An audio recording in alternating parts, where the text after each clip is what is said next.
verset. Normalement, si tu veux comprendre bien l'histoire, tu peux commencer à partir du verset 17. Nous allons lire 17, nous allons sauter, nous allons prendre 26, nous allons descendre jusqu'à 33. La Bible déclare, Moïse, Nombre chapitre 13, verset 17, nous allons sauter, nous allons prendre 26 à 33. Nous lisons au nom de Jésus-Christ. Moïse les envoya pour explorer les pays des Canaan. Il leur dit, montez par ici, par le midi, et vous monterez sur la montagne.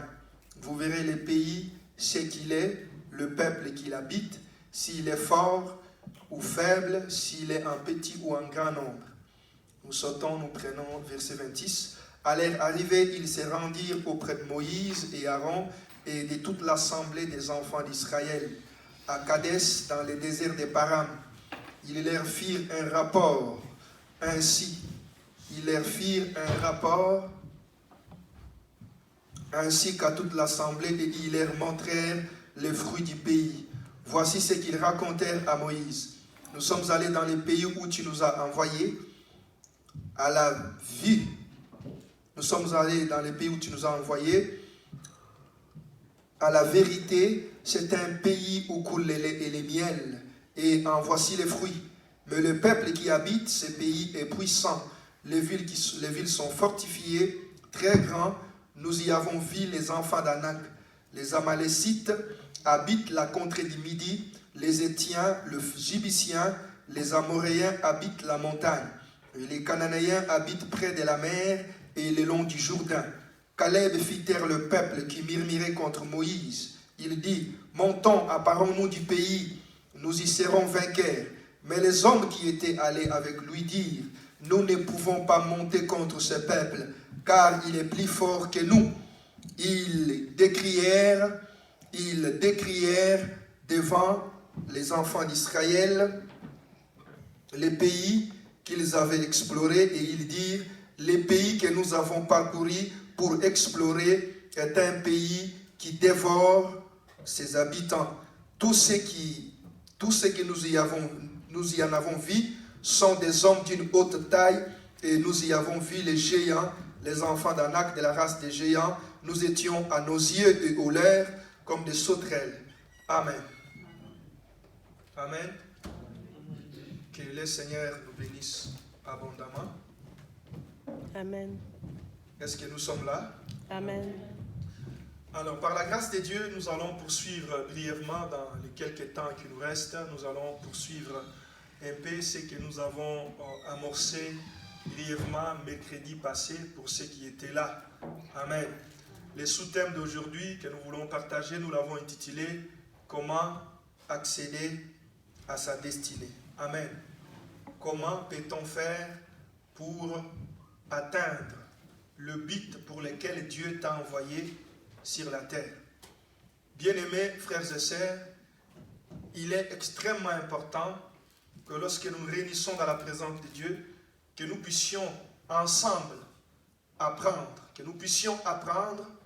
comment est-ce que Dieu fonctionne, comment est-ce que Dieu travaille, ceux qui nous ont précédés dans la foi, comment est-ce qu'ils ont fonctionné avec Dieu, comment est-ce qu'ils se sont comportés pour que Dieu les visite. Et vous savez, les personnes qui nous ont précédés dans la foi à leur époque, ils n'avaient pas de Bible. Amen. Ils n'avaient pas un livre quelconque qui leur servait d'un canevas pour pouvoir savoir comment se conduire.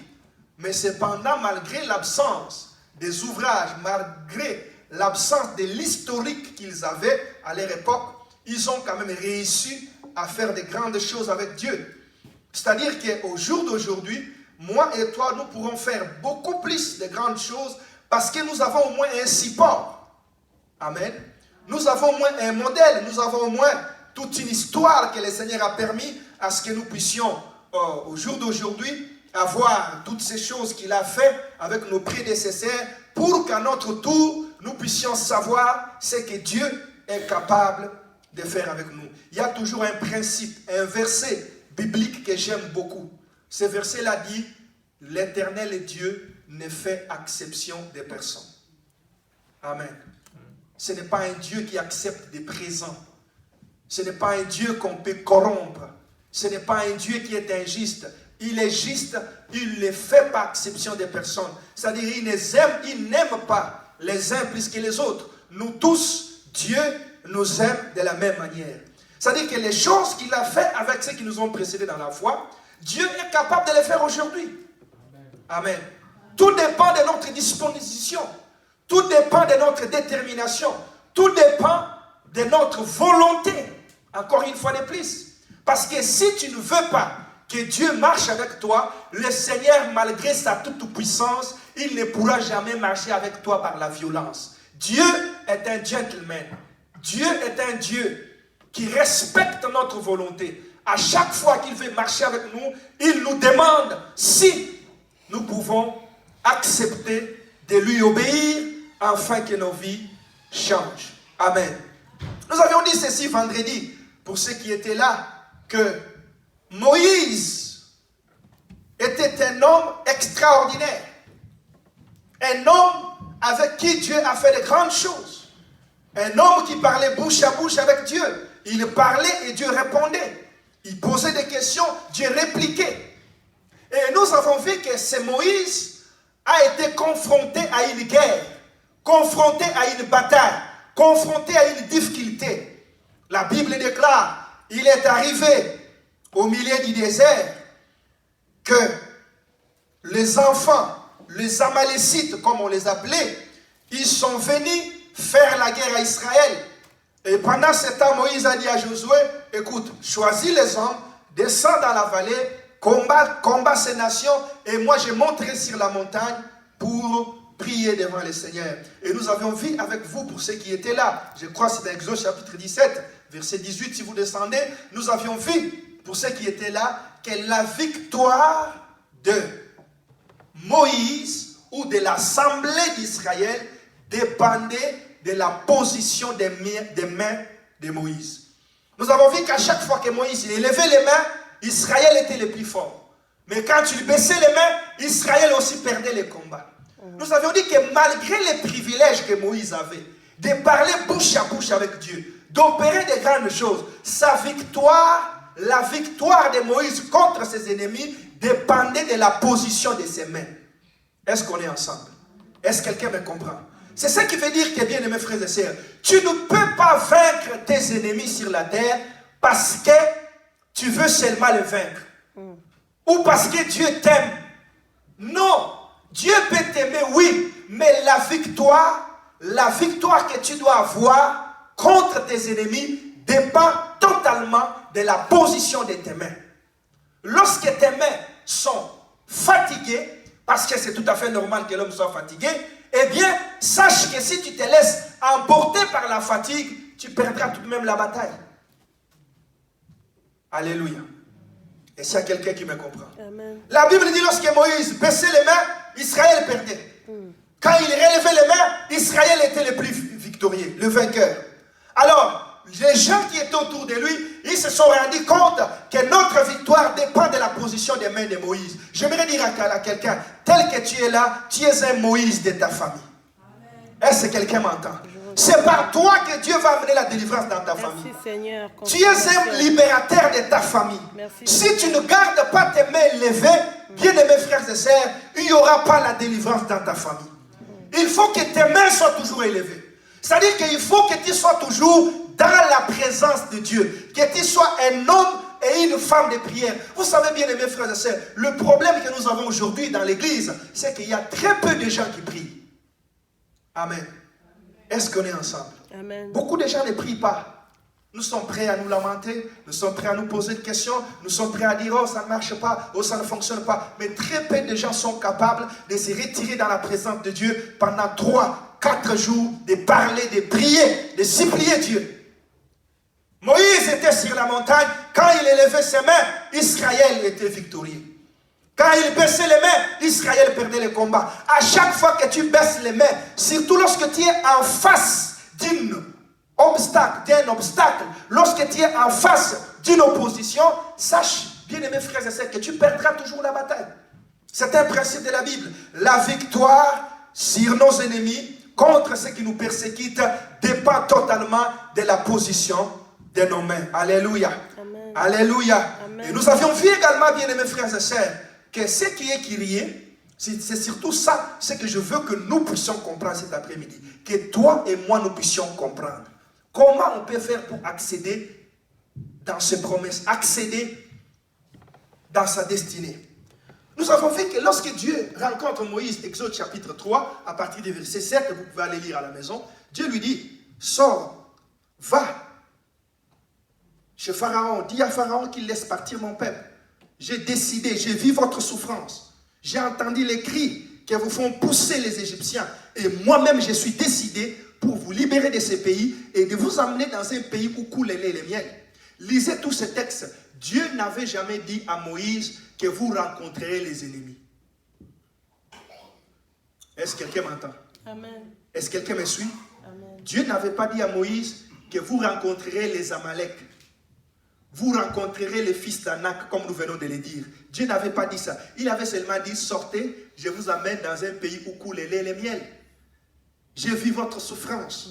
J'ai décidé de vous délivrer de cette souffrance et de vous emmener dans les bonheurs. C'est tout ce que Dieu avait dit à Moïse. Mais lorsque Moïse sort avec le peuple de Dieu, quelques mètres seulement, il se rend compte qu'il y a des obstacles, il y a des personnes qui les empêchent d'arriver à leur destinée. Bien-aimés frères et sœurs, j'aimerais te dire la vérité aujourd'hui. Quand Dieu, il y a quelqu'un parmi nous ici, comme nous l'avions vu mercredi passé, certes, tel que nous sommes là, nous avons tous des promesses. Alléluia. Dieu t'a dit, oh, je vois un bon mariage devant toi. Je vois les enfants devant toi. Dieu va te bénir. Dieu va te donner un travail. Dieu va te donner la paix. Dieu va te donner la stabilité. Mais ce que Dieu ne t'a pas peut-être dit, c'est que chaque portion de ton héritage, je répète, chaque portion de la promesse de ton héritage est toujours occupée par un géant que toi tu dois vaincre. Est-ce que quelqu'un me suit? Amen. Est-ce que quelqu'un me comprend? Amen. Est-ce que quelqu'un me comprend? Alors, lorsque tu ne sais pas que tu dois lutter pour vaincre le géant qui occupe la portion de la promesse que Dieu t'a donnée, bien-aimés frères et sœurs, tu passeras beaucoup de temps, beaucoup des années dans l'église sans voir la main de Dieu. Que cela ne t'arrive pas au nom de Jésus-Christ. Amen. Le verset que nous venons de lire ici, Moïse arrive juste devant la terre promise. Il prend dans chaque tribu un homme. Et j'aimerais préciser ici que les hommes que Moïse a choisis, ce n'étaient pas des hommes ordinaires. Ils étaient des chefs de famille, des chefs de tribus. Dieu a pris un homme dans chaque tribu. Ils étaient 12, il a choisi 12 personnes. Tous leurs noms est clairement cité dans Nombre chapitre 13. Parmi ces gens, il y avait Josué et Caleb, parce qu'il n'y a que ces deux-là qui ont finalement accédé dans leur héritage ou dans leurs promesses. Alléluia. Bien-aimés frères et sœurs, le Seigneur m'a fait comprendre. Beaucoup de gens n'arrivent pas dans leurs promesses parce qu'ils ne sont pas capables de vaincre leurs ennemis. Alléluia. Beaucoup des échecs que nous connaissons dans la vie, ce n'est pas dit à la faute de Dieu. Ce n'est pas parce que Dieu n'est pas capable de te donner ce qu'il a promis. Non. Le problème, c'est que toi, la plupart de ceux qui reçoivent la promesse de la part de Dieu, ils ne sont pas capables de lutter pour entrer dans leur destinée. Est-ce que quelqu'un me comprend? Est-ce que quelqu'un me suit? Je répète, la plupart de ceux qui reçoivent les promesses de la part de Dieu ne sont pas capables de lutter pour entrer dans leurs promesses. Parce que lorsque Dieu te promet, quand Dieu te dit que je te donnerai telle chose, je ferai ceci dans ta vie, cela ne signifie pas qu'il n'y aura pas des obstacles, il n'y aura pas l'adversité, il n'y aura pas les combats qui tenteront de t'empêcher afin que tu n'entres pas dans ta promesse. Cela ne signifie pas ça. Josué et Caleb, ils étaient du nombre de ces personnes. Ils sont allés pendant 40 jours explorer le pays. Ils ont vu les fruits de ce pays. Ils ont vu que c'était un très bon pays. Ils ont vu qu'effectivement, ce que Dieu leur avait dit était vrai. Mais il y avait un problème dans ce pays-là. Il y avait un problème dans ce territoire-là. Ce problème est que les fils d'Anak occupaient cet endroit-là. Est-ce que quelqu'un me suit? Amen. Alléluia. Amen. Ce qui est crié étonnant, c'est que le fils d'Anak qui occupait les territoires où Israël devait posséder, ils n'étaient pas des hommes ordinaires. Amen. Amen. Ils n'étaient pas des hommes comme vous et moi. Ils étaient des hommes d'une haute taille.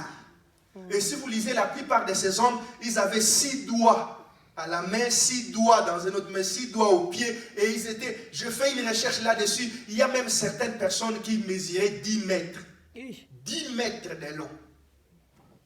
Alléluia. C'est-à-dire, Israël explique que nous étions à leurs yeux comme des sauterelles. Vous comprenez? C'est-à-dire que quand tu te tiens devant cet homme-là, imagine un peu la sauterelle. Qu'est-ce qu'elle représente? C'est-à-dire qu'il suffit qu'il élève son pied comme ça, il t'écrase. C'était des hommes terribles. Mais regardez que Dieu dit à Israël que je vous amène dans un bon pays. Mais le contraste, c'est que ce pays-là n'était pas libre. Dieu peut te promettre de bonnes choses. Mais sache bien, mes frères et sœurs, que si tu ne sais pas terrasser le géant de ta destinée, tu n'entreras pas. Amen. Tu accuseras Dieu de tous les maux. Oh, Dieu m'a dit ceci, les promesses de Dieu tardent. Pourquoi depuis que Dieu m'a promis, qu'est-ce qui se passe? Pourquoi ça ne change pas? Pourquoi ça ne bouge pas? Mais le problème, ce n'est pas Dieu.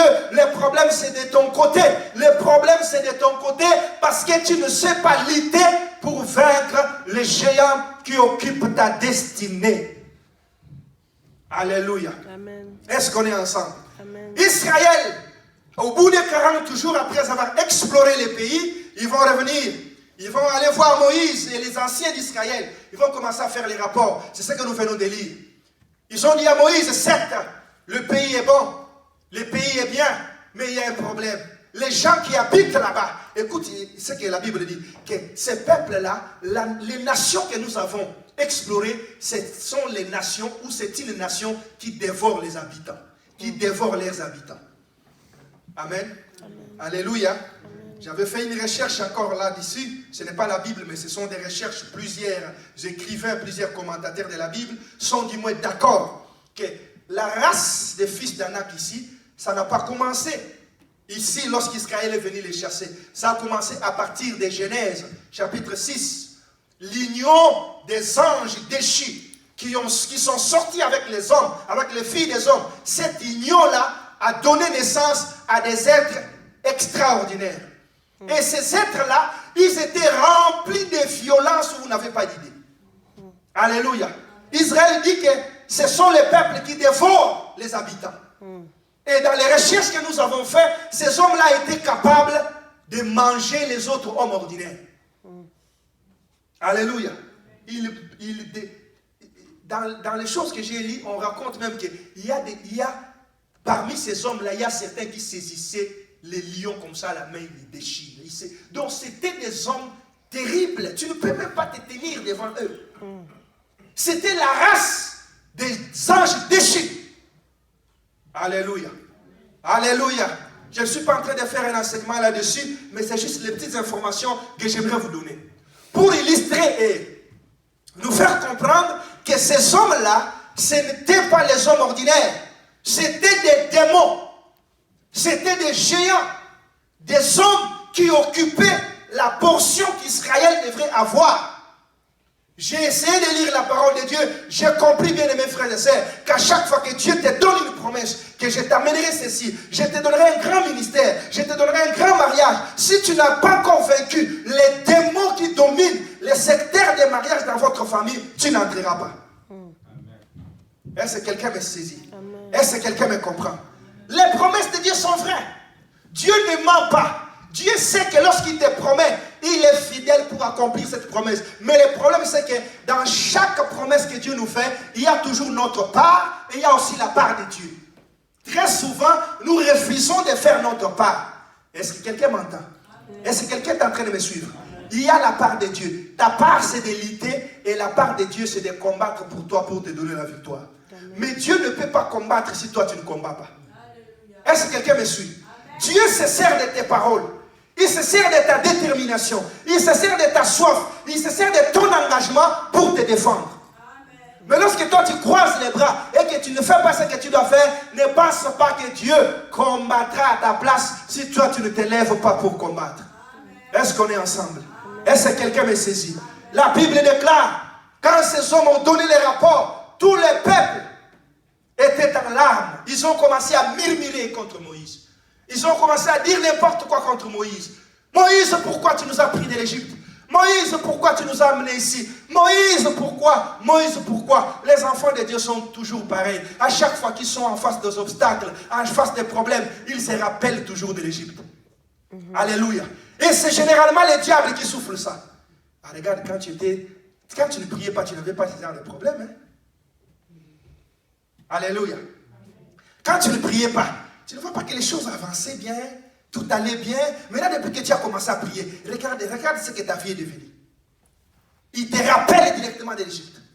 Et si tu ne fais pas attention, tu peux même décider, ah non, je ne prierai plus. Alors que, bien aimés frères et sœurs, tous ceux qui ont décidé, tous ceux qui ont méprisé Dieu, tous ceux qui n'ont pas crié à Dieu, tous ceux qui n'ont pas lutté pour détruire les ennemis qui étaient devant eux, tous sont morts dans le désert. Personne n'est entré, excepté Josué et Caleb. Alléluia. Ça veut dire que la destinée est devant toi.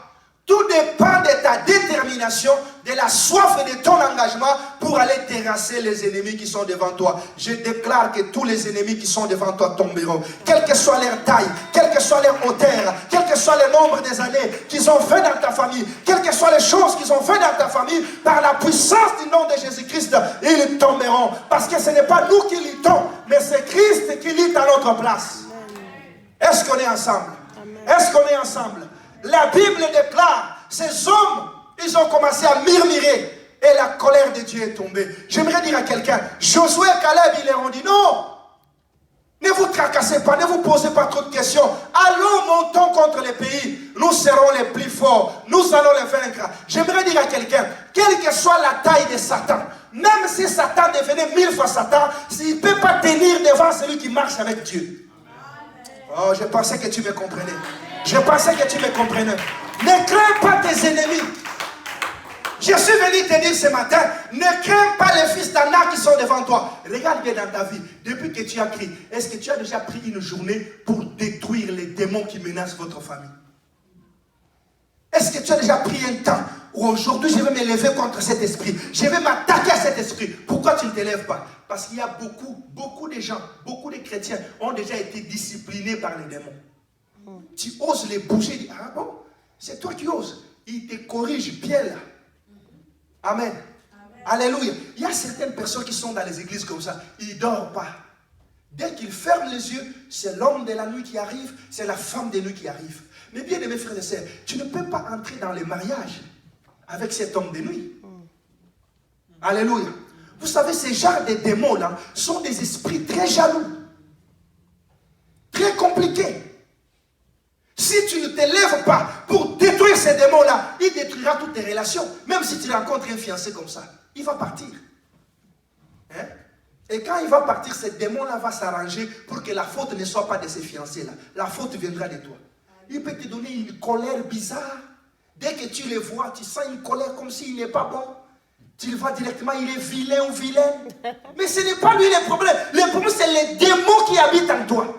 L'homme et la femme de nuit là, il est là pour t'empêcher, pour que tu n'entres pas dans ta destinée. Mais au nom de Jésus, ces démons-là tomberont et quitteront ta vie dans le nom de Jésus. Dieu peut te donner la promesse. Mais le problème c'est que qu'est-ce que tu fais pour entrer dans cette promesse-là? Tu as peur des fils d'Anak ou tu es déterminé pour les affronter? J'aimerais te dire, n'aie pas peur des démons. N'aie pas peur des démons. Quelle que soit leur taille, quelle que soit leur hauteur, Jésus a été élevé au-dessus de tout nom. Jésus est au-dessus de tout. Aucun démon ne peut résister au nom de Jésus. Amen. Aucun démon. Les fils d'Israël, ils ont tremblé. Oh, nous ne pourrons pas monter. Oh, nous ne pourrons pas monter. Ils vont nous dévorer. Ils vont nous dévorer. Nous sommes comme des sauterelles à leurs yeux. Alléluia. Qui leur avait dit qu'ils étaient des sauterelles? Eux-mêmes, ils se sont évalués. Ils se sont dit que nous sommes des sauterelles. Bien-aimés frères et sœurs, la Bible déclare, un chien vivant vaut mieux qu'un lion mort. Ça veut dire que lorsque tu es vivant, Dieu est capable de te donner tout ce que tu dois avoir comme force afin d'affronter tous les démons qui sont dans ta vie. Ne te néglige pas. Ne pense pas que c'est ta force qui combat. Ce que Dieu te demande, c'est de faire les mouvements. Ce que Dieu te demande, c'est d'être avec lui. Ce que Dieu te demande, c'est d'être de son côté. C'est tout. Et de parler. d'être avec lui et de parler. Lui-même se saisira de ses paroles. Tes paroles seront des flèches qui vont terrasser les fils d'Anak. Est-ce que quelqu'un me comprend? Amen. Est-ce que quelqu'un m'entend? Je suis venu te dire aujourd'hui, sache que l'héritage que Dieu t'a promis, il y a un démon qui est dessus. Alléluia. Il y a des esprits qui sont dessus. Oh non, moi depuis que j'ai pris, ceci, ça n'avance pas. Dès que tu vas commencer une entreprise, ça finit toujours mal.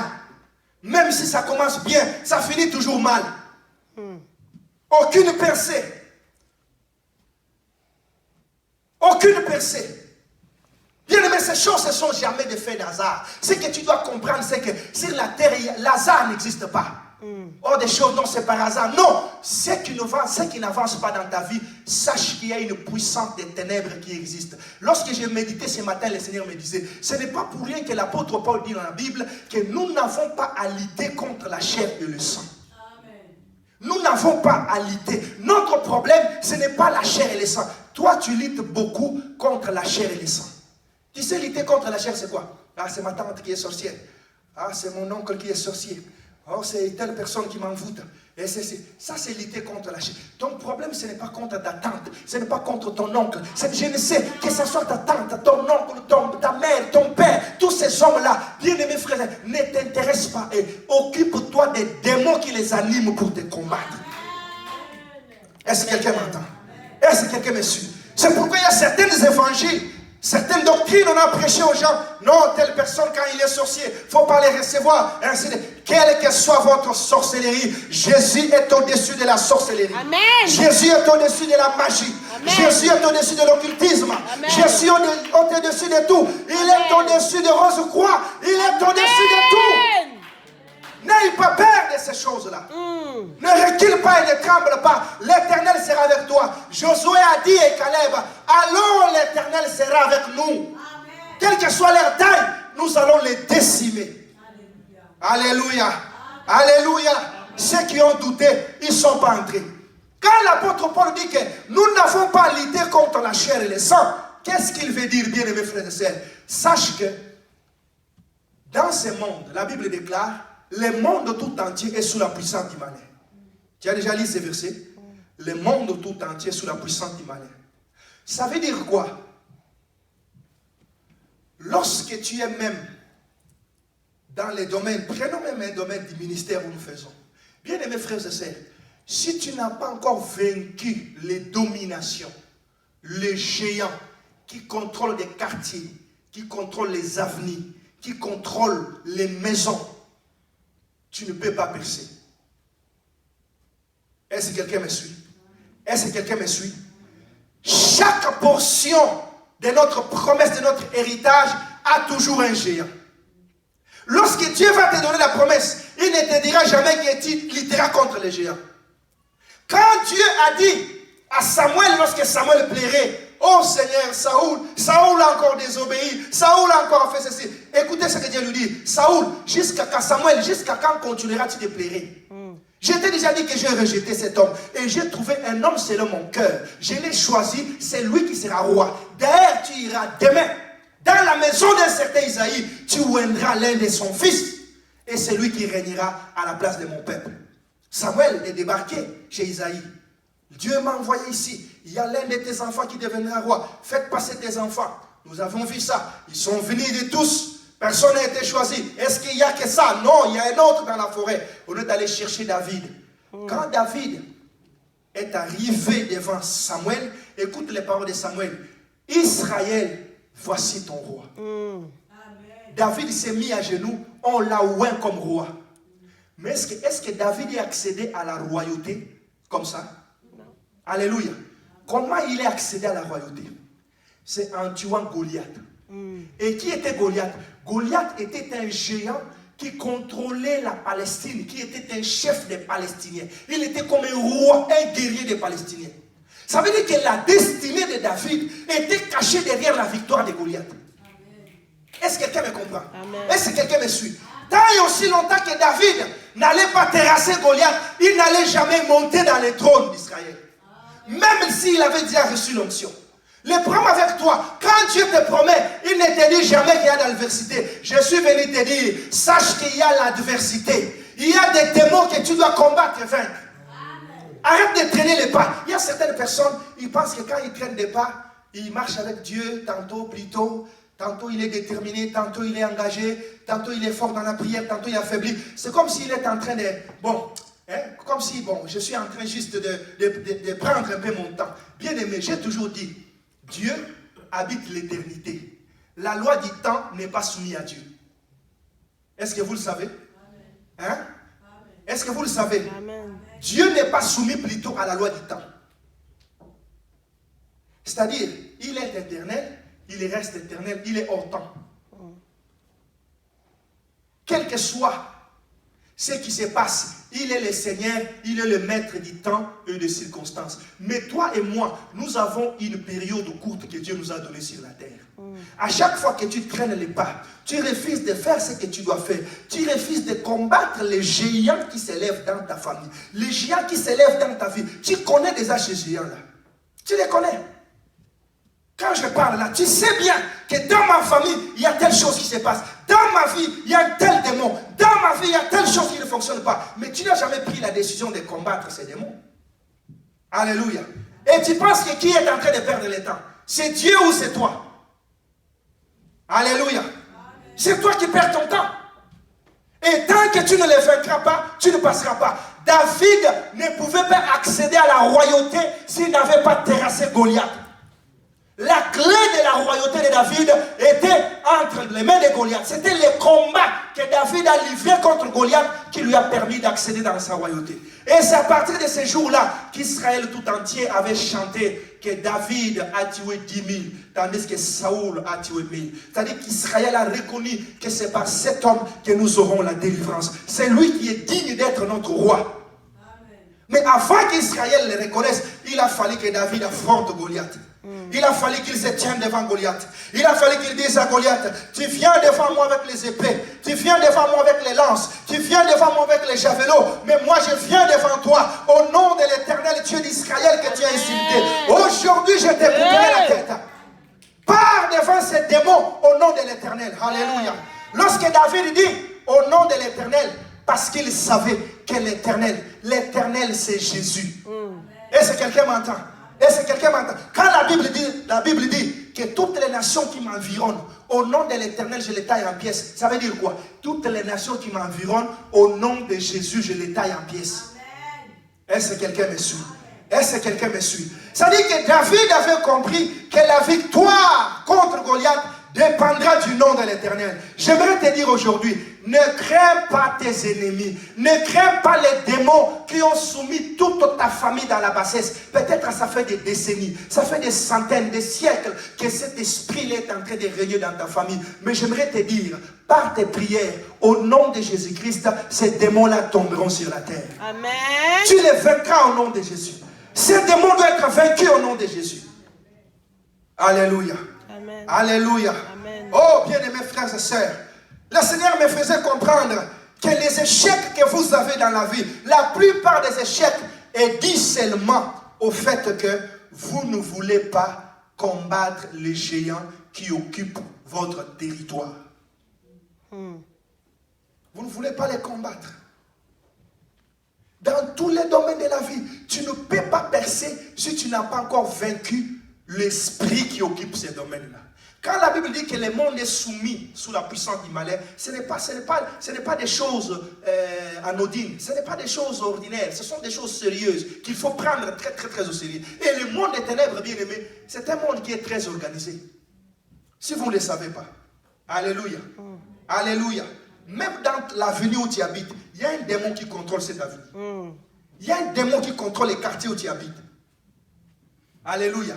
La ville où nous sommes, cette ville, il y a un esprit géant qui contrôle cette ville. C'est ça qu'on appelle les dominations, qui dominent les comtés, qui dominent les quartiers, qui dominent les pays. Alléluia. Amen. Et toi, tu ne peux pas venir dans ce pays, relever la tête si Dieu n'est pas avec toi. Si tu ne marches pas avec Dieu, j'aimerais te poser la question, est-ce que Dieu est avec toi? Amen. Alléluia. Amen. Est-ce que tu marches avec Dieu? que tu es déterminé d'affronter cet esprit qui est devant toi? Amen. Regarde un peu rapidement dans ta vie, regarde dans ta famille. Qu'est-ce qui est en train de dominer? Israël, ils se sont rendus compte, les territoires où nous voulons entrer, il y a des fils d'Anak qui sont là. C'est eux qui occupent ces territoires. C'est eux qui occupent ces nations. Quand tu regardes dans ta vie, quel est l'esprit qui domine? Alléluia. Il y a certaines familles, ils n'ont jamais le problème de se marier. Eux, les problèmes commencent seulement à partir du moment où ils se marient. C'est-à-dire que le diable vous laisse entrer dans la maison. Mais dès que vous êtes dans la maison du mariage, les problèmes commencent. Mais si tu n'es pas avisé pour comprendre que je dois m'attaquer contre cet esprit. Et quand on s'attaque contre l'esprit impie, on ne lâche pas si cet esprit ne part pas. Alléluia. Alléluia. C'est pourquoi le Seigneur, un jour, les disciples sont mis à chasser un démon. Ils ont prié, ces démons ne partaient pas. Ils ont posé la question, pourquoi ça ne part pas? Le Seigneur leur a dit, cette sorte de démons ne sort que par le jeûne et la prière. Ça veut dire quoi? Les démons ont des catégories. Est-ce que quelqu'un me suit? Amen. Est-ce que quelqu'un m'entend? Les démons ont des niveaux. Ils ont des dimensions, ils ont des degrés.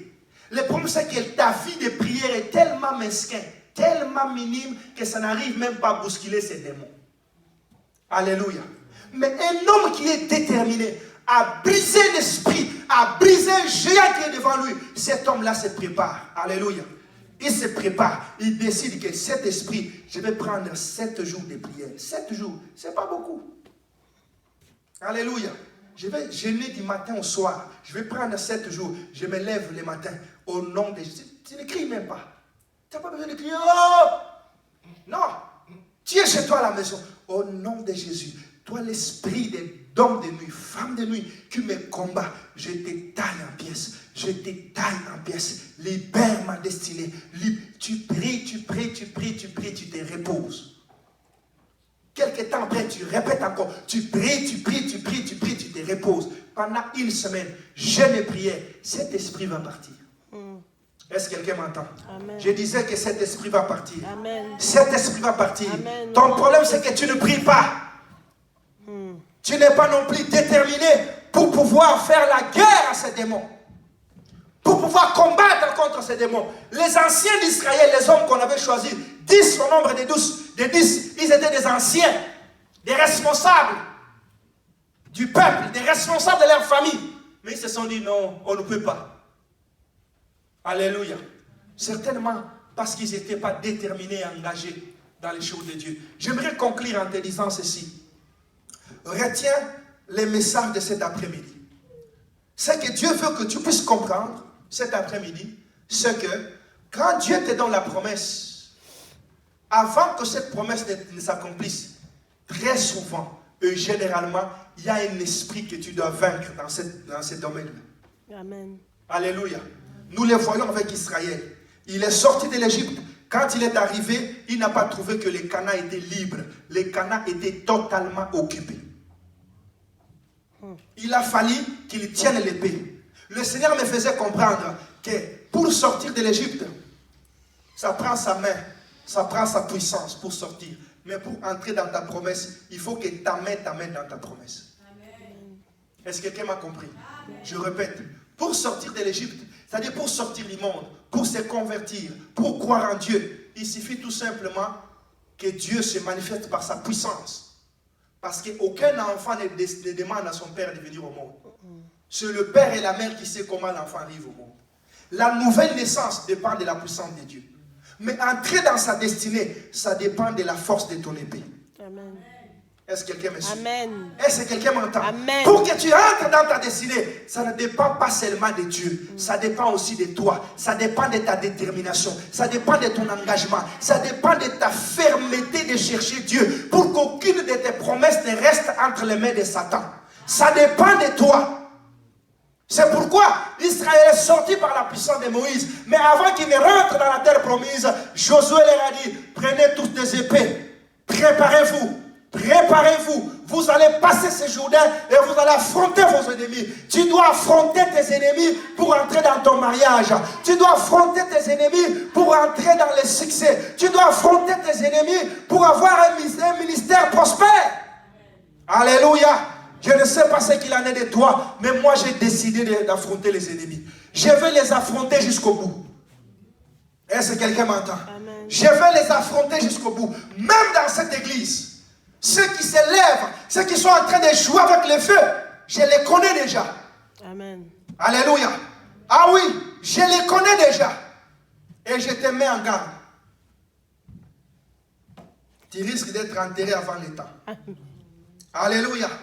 Alléluia. Amen. Parce que je ne baisserai pas mes mains. Je ne baisserai pas les bras. Je lutterai jusqu'au bout. Je sais qu'avec Jésus, je suis plus que vainqueur.